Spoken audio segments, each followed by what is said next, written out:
Hey everyone, welcome to The Gaily Show, where we celebrate LGBTQ entertainment and culture right here in Minnesota.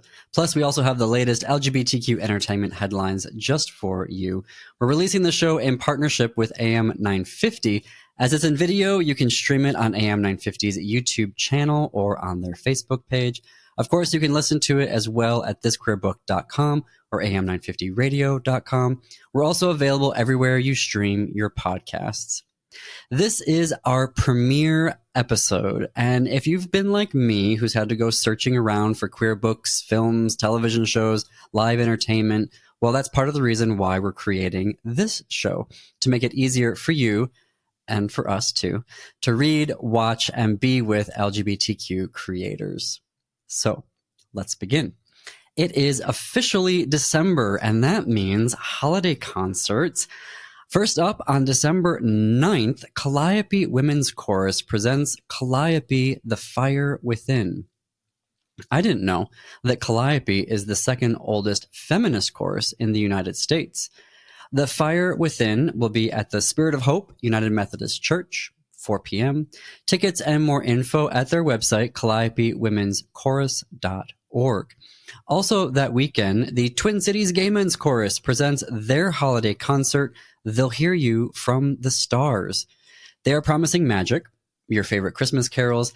I also see here that they are going to have two renditions of Gloria, one by the Filipino composer Ili Maniano and the other by Sam Smith.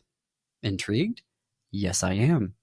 And it wouldn't be the Gay Men's Chorus without some holiday campy fun. So Westwood Lutheran Church, 7:30 p.m. on Friday, December 8th, and 7:30 p.m. on Saturday, December 9th. Tickets and more info on their website, tcgmc.org. Now over to the Huge Theater. Family Dinner. It is an improvised two-act play that lets you be a fly on the wall on another family's holiday dinner. Audience members suggest secrets the characters have been keeping from each other, then watch the comedic drama or dramatic comedy unfold. It can be heartbreaking, heartwarming, hilarious, and cringy, but it's also 100% unscripted. It's in its 14th season at Huge Improv Theater. The cast features some of the most innovative voices in the Minnesota improv scene, and it's created and directed by City Page's award-winning queer, trans, theater artist, Molly Ritchie. I know her. Family Dinner runs Saturday nights at 7:30 p.m. through December 30th at Huge Improv Theater's brand new space, 2728 Lindell Avenue South, right next to Art Materials. More information and tickets at hugetheater.com. Family Dinner, the improvised holiday show you can relate to. Also at Huge Theater this month is the Bechdel Test 3.0. I got to interview Alison Bechdel for This Queer Book Saved My Life last year, actually, and I learned that she didn't come up with the name Bechdel Test. It was her friend Liz Wallace's idea. Anyhow, the Bechdel Test 3.0 show at Huge Theater brings new awareness to gender exploration and expression and improv, very important, and it runs every Saturday this month. Now, books. I've got 3 books for you, all releasing on Tuesday, December 5th. First up is Yours for the Taking by Gabrielle Korn. This is speculative fiction, and here's what I found out about it. It's the year 2050. And climate change has indeed ruined the planet for humans. Our heroine is Ava, who is waiting for acceptance into the Inside Project, which is a series of like city-sized structures that are quote-unquote weather safe. She does get in, and despite having to leave behind her girlfriend, who wasn't accepted, Ava finds this world that she's been dreaming of.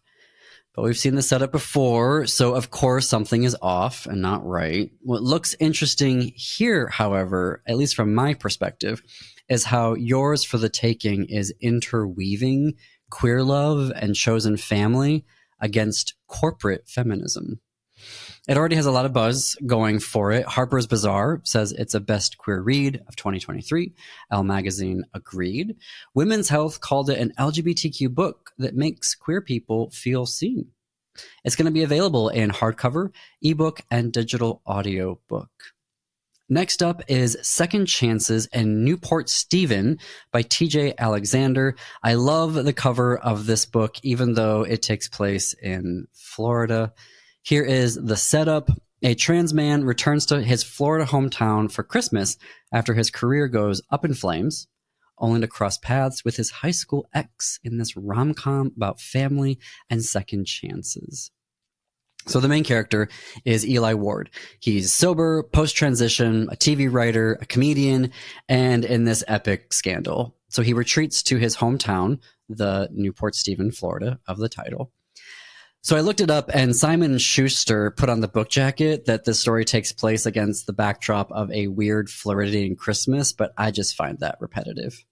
Anyhow, it's a Christmas rom-com, so of course Eli runs into his high school ex, Nick Wu. Will they? Won't they? It's available as a paperback or audio book. Finally, I've got Caught in a Bad Fauxmance by Elle Gonzalez Rose. Yes, it's another rom-com, but 'tis the season. Enjoy it. This book has a familiar setup, the fake date, or the Fauxmance, if you will. This novel also takes place over a winter break at Lake Andreas. There are two rival families, the Baezes and the CO Cooks. The CO Cooks are the undisputed champions of the Lake Andreas Winter Games, and our hero, Devin Baez, has had enough. So he goes on this fake date with Julian CO Cook to get intel on how to take down the family to win the Winter Games. To up the stakes, the Baezes have put up their cabin in a bet. It's a rom-com. Let's go with it. As you can imagine, the Fauxmance doesn't stay faux for long. You can listen to a sample at Penguin Random House's website. Just search for Caught in a Bad Fauxmance. It's going to be available as a hardcover, paperback, ebook, and audiobook.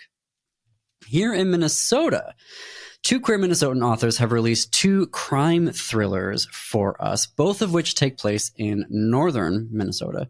First is Dianna Hunter's Clouded Waters. So how this one goes is that a local water scientist goes missing, and newspaper owner Susan B. Ellingson follows a trail of evidence from this tiny off-grid community into a global tangle of lies, corruption, whistleblowing, and danger, which is basically exactly what's happening on the North Shore right now. At the same time, her mother-in-law is leading a group of Ojibwe and Métis grandmothers who are fighting to protect the water. And when an intriguing new woman comes to town, Susan isn't quite sure how to act or feel. Also, we have Joshua Moehling's Where the Dead Sleep.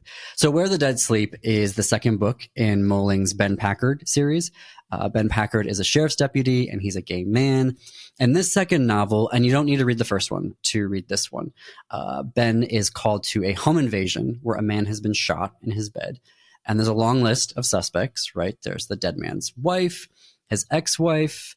Those two are sisters, by the way. There's the business partner he stole money from, and the rich guys that he gambles with. So Packard's got quite a case in front of him, and he's also running for sheriff. Both of these novels are available at Once Upon a Crime Books. You can also check out our 7 Minutes in Book Heaven episodes with each of these authors. I got to interview both of them. They're available at thisqueerbook.com and everywhere you stream your podcasts. Okay, let's talk some films. Opening this weekend is Eileen, and this film stars Anne Hathaway, Thomas and Harcourt Mackenzie, Shea Wiggum, Marin Ireland, Owen Teague, for fans of all of those actors. It's set in the 1960s in Boston. After watching the trailer and looking it up, it seems to be about this like parasitic relationship between Anne Hathaway and Thomasin Harcourt Mackenzie. They both work at this juvenile detention facility. Thomasin is our Eileen, a young secretary. It seems she's taken in by a glorious, glamorous new prison psychologist, Anne Hathaway. Apparently their friendship takes a twisted turn, though, when Rebecca reveals a dark secret, and it better be good, Anne Hathaway. It opened yesterday, December 1st, limited theaters, and it will open across the country on December 8th. And next up, I have the Hallmark Christmas movie, Christmas on Cherry Lane, which premieres on Saturday, December 9th at 8 p.m. Eastern, 7 Central. These Hallmark Lifetime Christmas movies have really become a guilty pleasure of mine. And hey, us queers deserve Hallmark holiday rom-coms too. And if you've all been waiting for Josh Chan from Crazy Ex-Girlfriend to be back on TV, well, this one is for you. Everyone's favorite himbo is back, and this time he's in love with Jonathan Bennett from Mean Girls. Now, I had no idea that the actor who played Josh Chan in Crazy Ex-Girlfriend, Vincent Rodriguez III, was a gay until after watching the show. And I had no idea that Josh Bennett, who played Lindsay Lohan's love interest in Mean Girls, was a gay too, until I started digging into this movie to tell you about it. Apparently, there are 2 other straight couples in the movie, but I'm watching for Vincent and Josh to have a big gay Christmas. And finally, as 2023 is coming to an end, I want to make sure that you haven't missed a few films. So I'm going to tell you about 3 that came out last February. First is Of an Age. Came out on Valentine's Day. It's set in the summer of 1999. And it's following the 17-year-old Serbian-born, but he lives in Australia. He's an amateur ballroom dancer, and he has this unexpected and intense 24-hour romance with a friend's older brother. Also in February, and also from Australia, we had Lonesome. Now, that film followed Casey, and Casey is running from a small-town scandal. He's finding himself in the big city, Sydney. He meets Tib, who is struggling with his own scars, and both men find something they've been missing, but neither of them quite knows how to negotiate it. There are some trigger warnings in here for some pretty extreme figuring out of trauma and some pretty intense sex scenes, from what I've heard. February also brought us Erin's Guide to Kissing Girls, and here's the description. Middle school is ending. Erin is the only person in her grade who is out, and Liz is her fellow comic book nerd and a track star, and they find their friendship tested when Liz is accepted to a private school, and Erin falls hard for a new girl who's an ex-child star, Sydney. So Erin believes that the only way to save herself from a certain doom, drama, is to ask Sydney to the big dance, but the plan goes awry when she starts to lose Liz along the way.